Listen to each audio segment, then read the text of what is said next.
जय जोहार, नमस्कार। दैनिक छत्तीसगढ़ चैनल देखना शुरू कर चुके हैं आप और छत्तीसगढ़ की आज की तमाम सभी महत्वपूर्ण बड़ी खबरों की शुरुआत इस चैनल को सब्सक्राइब करने के साथ, ताकि छत्तीसगढ़ की रोजाना बड़ी खबरें हम आप तक लगातार इसी प्रकार पहुंचा सके।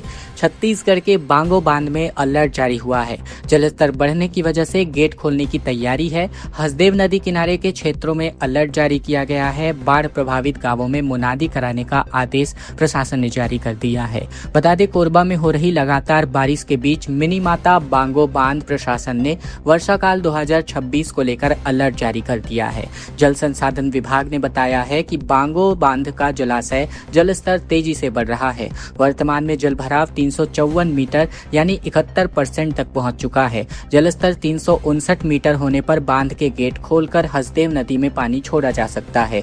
जल संसाधन विभाग के कार्यपालन अभियंता एसके भारती ने बताया है कि हसदेव नदी के बाढ़ प्रभावित क्षेत्र में रहने वाले लोगों, खनिज खदानों, औद्योगिक इकाइयों, ठेकेदारों और अन्य संस्थानों को अपनी चल और अचल संपत्तियां सुरक्षित स्थान पर स्थानांतरित करने का निर्देश जारी कर दिया गया है। विभाग ने स्पष्ट किया है कि अचानक आई बाढ़ से होने वाली क्षति के लिए विभाग जिम्मेदार नहीं होगा।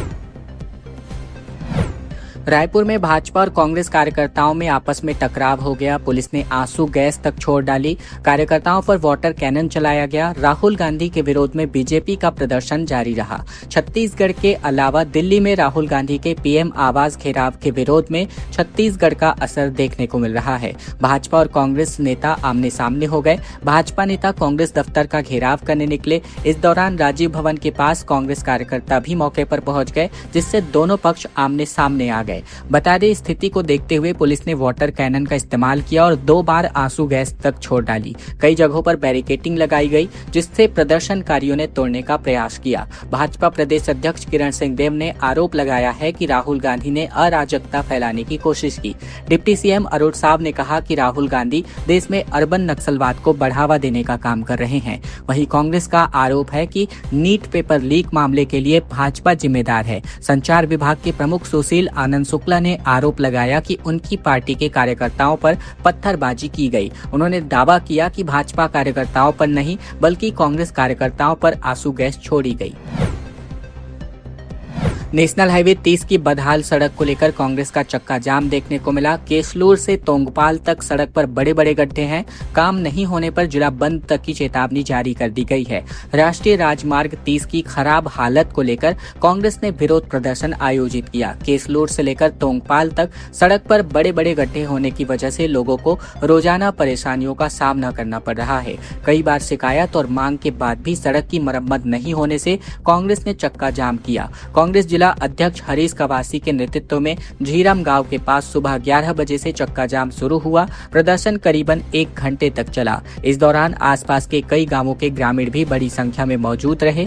मौके पर नेशनल हाईवे विभाग के इंजीनियर और भारी पुलिस बल भी तैनात रहा। प्रदर्शन के दौरान अधिकारियों ने 3 महीने के भीतर सड़क का काम शुरू करने का आश्वासन दिया। इसके बाद कांग्रेस ने चक्का जाम खत्म कर दिया। हरीश कवासी ने कहा कि 1 साल पहले भी इसी मांग को लेकर धरना और चक्का जाम आयोजित किया गया था। तब भी जल्द काम शुरू करने का भरोसा दिया गया था, लेकिन आज तक सड़क की मरम्मत नहीं हुई। इस बार भी केवल सिर्फ आश्वासन ही मिला है। महामाया मंदिर से सोने और चांदी के गहने चोरी होने का मामला लगातार तूल पकड़ता जा रहा है। कवर्धा में सीसीटीवी फुटेज अब पुलिस खंगाल रही है। लगातार हो रही चोरियों की वजह से ग्रामीण भी नाराज हैं। कवर्धा जिले के पांडातराई थाना क्षेत्र के ग्राम मड़मड़ा स्थित महामाया देवी मंदिर में मंगलवार की रात को चोरी हो गई थी। चोर मंदिर से देवी के सोने और चांदी के गहने लेकर फरार हो गए। बुधवार सुबह जब पुजारी मंदिर पहुंचे तो उन्होंने देखा था कि महामाया मंदिर देवी की प्रतिमा से करीबन 2 तोला सोने का हार, 2 सोने के कान की पत्ती और 4 सोने के लॉकेट और चांदी की करधन गायब थी। इसके बाद ग्रामीणों ने तुरंत पुलिस को इसकी सूचना दी। सूचना मिलते ही पांडातराई थाना पुलिस मौके पर पहुंची। पुलिस मंदिर और आसपास के लगे सीसीटीवी कैमरों की फुटेज देख रही है, ताकि चोरों की पहचान की जा सके। इसके पहले 5 जुलाई को ग्राम सिल्हाटी पौड़ी स्थित बाबा विश्वेश्वर महादेव मंदिर में भी देर रात चोरी हो गई थी। अज्ञात चोर बाबा विश्वेश्वर महादेव का त्रिकुंड और माता गौरी का मुकुट चुरा करके ले गए थे। रायपुर में 26 जुलाई को भव्य कारगिल विजय दिवस समारोह आयोजित किया जाएगा। 25 को शहीद कौशल यादव को श्रद्धांजलि अर्पित की जाएगी, बाइक रैली निकाली जाएगी और जवानों के परिवारों का सम्मान किया जाएगा। रायपुर को 26 जुलाई में बता दें अखिल भारतीय पूर्व सैनिक सेवा परिषद जिला इकाई की ओर से भव्य कारगिल विजय दिवस समारोह आयोजित किया गया है। बता दें कार्यक्रम का उद्देश्य कारगिल युद्ध के वीर शहीदों को श्रद्धांजलि अर्पित करना, युवाओं में राष्ट्रभक्ति की भावना जागृत करना और उन्हें राष्ट्र सेवा के लिए प्रेरित करना है। कार्यक्रम की शुरुआत 25 जुलाई को शाम 4:30 बजे आकाशवाणी चौक में वीर चक्र से सम्मानित शहीद कौशल यादव की श्रद्धांजलि सभा से आयोजित होगी। इसके बाद आकाशवाणी चौक से कलेक्ट्रेट चौक, मोतीबाग, कालीबाड़ी, सिद्धार्थ चौक, संतोषी नगर और बोरिया खुर्द होते हुए मां दुर्गा मंदिर परिसर कांदुल तक भव्य बाइक रैली निकाली जाएगी। जर्जर सड़क पर रोपा लगाकर अनोखे प्रदर्शन से विरोध जताया गया। सरस्वतीपुर सूरजपुर मार्ग की बदहाली से नाराज ग्रामीण सड़क पर उतरे। जलभराव की वजह से आवागमन प्रभावित रहा। सूरजपुर जिले के सरस्वतीपुर सूरजपुर मुख्य मार्ग की जर्जर हालत से परेशान होकर ग्रामीणों ने मंगलवार 21 जुलाई को एक अनोखा प्रदर्शन किया। वर्षों से खराब सड़क और बारिश के बाद बने गड्ढों व जलभराव से नाराज ग्रामीणों ने सड़क के बीच धान का रोपा लगाकर प्रशासन का ध्यान आकर्षित करने की कोशिश की। ग्रामीणों का कहना है कि लगातार बारिश के कारण सड़क पर जगह जगह बड़े गड्ढे बन गए हैं और पानी भरने से आवागमन मुश्किल हो गया है। रोजाना लोगों को जान जोखिम में डालकर सफर करना पड़ रहा है, लेकिन अब तक सड़क की मरम्मत नहीं कराई गई है। बड़ी संख्या में ग्रामीण सड़क पर एकत्र हुए और गड्ढों में धान का रोपा लगाकर विरोध दर्ज कराया। इस दौरान कुछ समय के लिए सड़क पर यातायात भी प्रभावित रहा। प्रदर्शन के दरमियान लोगों ने जल्द सड़क की मरम्मत कराने की मांग की है। सड़क पर रोपा लगाकर किए गए इस अनोखे प्रदर्शन का वीडियो और सोशल मीडिया पर तस्वीरें वायरल हो रही हैं, वो भी तेजी से। ग्रामीणों का कहना है कि कई बार शिकायत के बावजूद समस्या का समाधान नहीं हुआ, इसीलिए उन्हें इस तरह का विरोध करना पड़ रहा है। उत्तर छत्तीसगढ़ में झमाझम बारिश का दौर जारी है। नदी और नाली उफान पर है। पुलिया रपटा के ऊपर पानी बह रहा है। नदी में फंसी ट्रैक्टर, जबकि ड्राइवर ने कूद करके अपनी जान बचाई। उत्तर छत्तीसगढ़ में लंबे इंतजार के बाद आखिरकार जाकर मानसून ने अपनी रफ्तार पकड़ी है। पिछले 2 दिनों से सरगुजा के कई इलाकों में अच्छी बारिश हो रही है। मंगलवार देर शाम को पूरे संभाग के अधिकांश इलाकों में झमाझम बारिश देखने को मिली। इसके अलावा यहाँ पर बात करें तो लगातार हो रही बारिश की वजह से अब नदी नाले उफान पर हैं। कई स्थानों पर पुलियों और रपटों के ऊपर से पानी बह रहा है। सीतापुर में नदी में बाढ़ आने की वजह से एक ट्रैक्टर फंस गई। सरगुजा संभाग में अब तक सबसे कम बारिश हुई है। वहीं बात करें सरगुजा जिले की तो अब तक औसतन 58% कम बारिश रिकॉर्ड की गई थी। सोमवार से संभाग में पूरे मानसून ने रफ्तार पकड़ी है और पूरे संभाग में रुक रुक कर बारिश हो रही है। बता दें बीती शाम से संभाग मुख्यालय समेत पूरे जिले में जमकर बारिश हो रही है। अंबिकापुर में पिछले 24 घंटे के दरमियान 102 मिलीमीटर की वर्षा रिकॉर्ड की गई है।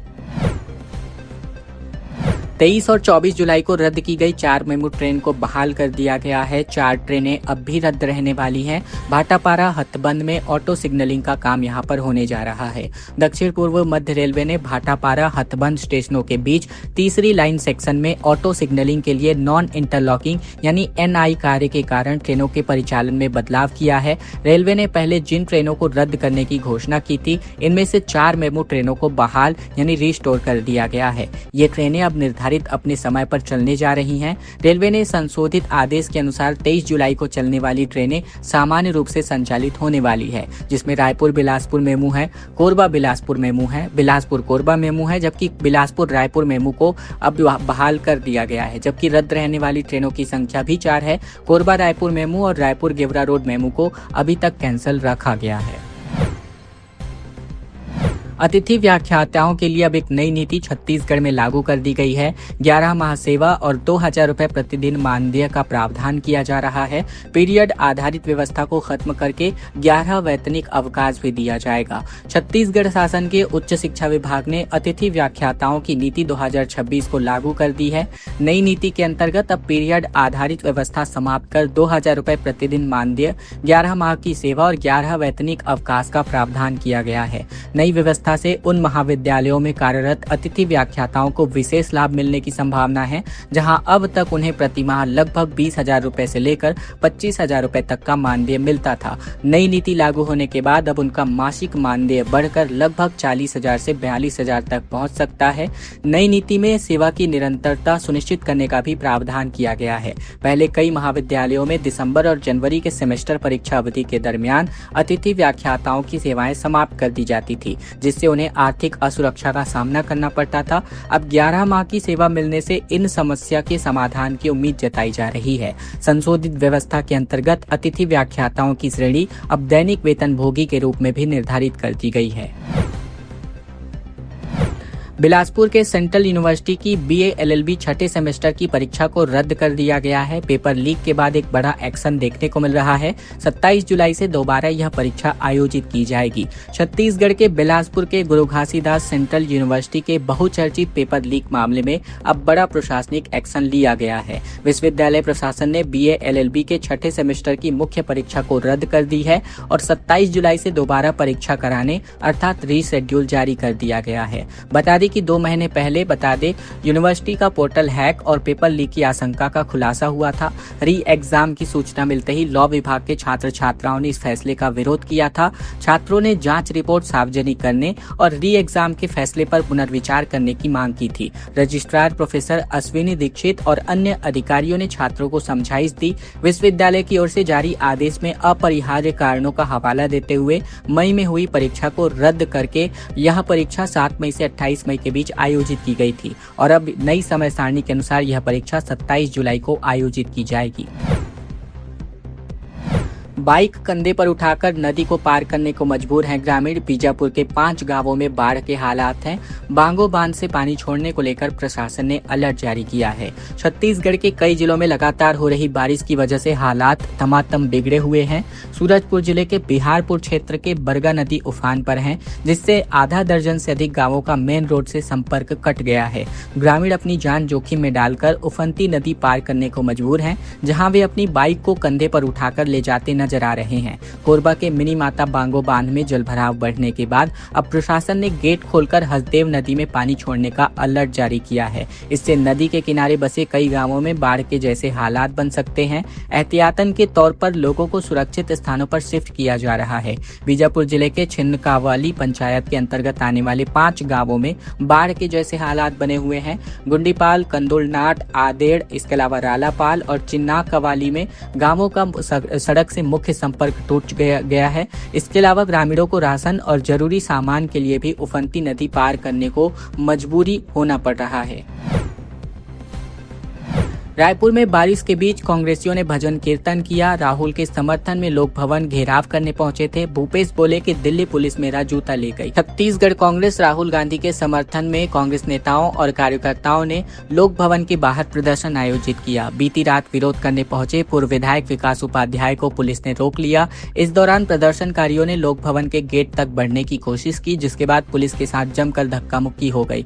बता दें, नीट पेपर लीक और केंद्रीय शिक्षा मंत्री के इस्तीफे की मांग को लेकर दिल्ली में पीएम आवास के बाहर राहुल गांधी, प्रियंका गांधी, मल्लिकार्जुन खड़गे समेत कई नेता धरने पर बैठे, जिन्हें पुलिस ने हिरासत में ले लिया। देश भर में कांग्रेस इसी का विरोध कर रही है। दिल्ली में हुए प्रदर्शन में छत्तीसगढ़ के पूर्व सीएम बघेल भी शामिल हुए, जहां उन्होंने एक्स पर पोस्ट करके लिखा कि प्रधानमंत्री आवास के बाहर से पुलिस ने हमारे सीनियर नेताओं के साथ साथ मुझे भी बस में बैठा लिया है। एयरपोर्ट की तरफ कहीं लेकर जा रहे हैं। दिल्ली पुलिस ने मेरा एक जूता भी ले लिया है। वहीं बात करें, कांग्रेस की मांग है पहला केंद्रीय शिक्षा मंत्री श्री धर्मेंद्र प्रधान का तत्काल इस्तीफा, परीक्षा में हुई अनियमितताओं पर संसद में पूरी चर्चा और तीसरा दिल्ली की घटनाओं को लेकर छात्रों के खिलाफ दर्ज की गई सभी एफआईआर वापस ली जाए।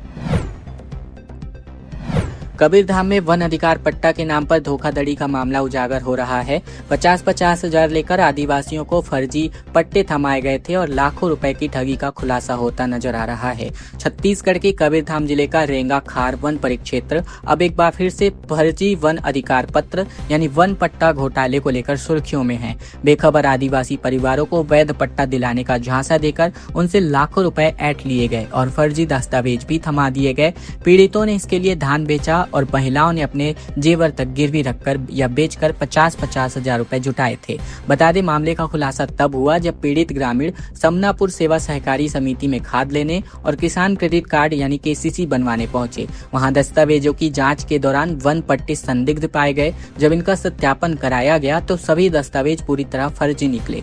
ठगी का एहसास होते ही पीड़ितों ने रेंगाखार वन परिक्षेत्र कार्यालय पहुंचकर शिकायत दर्ज कराई और जांच की मांग की। अग्निवीरों को सरकारी नौकरी में 10% का आरक्षण, 4 साल की सेवा जरूरी, खाद की व्यवस्था के लिए उप मंत्री समिति बैठक बनने जा रही है। बता दें, मुख्यमंत्री विष्णुदेव साय की अध्यक्षता में बुधवार को मंत्रालय महानदी भवन में कैबिनेट बैठक का आयोजन हुआ, जिसमें किसानों और अग्निवीर सैनिकों से जुड़े 2 अहम फैसलों पर छत्तीसगढ़ की सरकार ने मुहर लगा दी।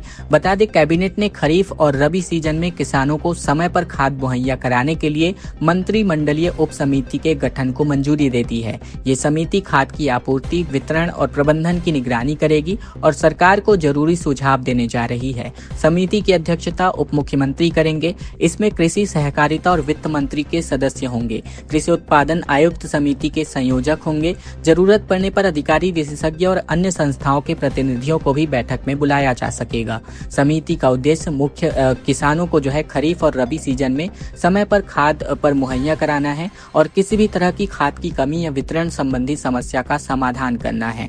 इसी के साथ ही कैबिनेट में अग्निवीरों को सरकारी नौकरी में 10% का आरक्षण अब राज्य सरकार देने जा रही है। साथ ही अनुभव का लाभ यहां पर अग्निवीरों का सम्मानजनक रोजगार के तौर पर लेने जा रही है।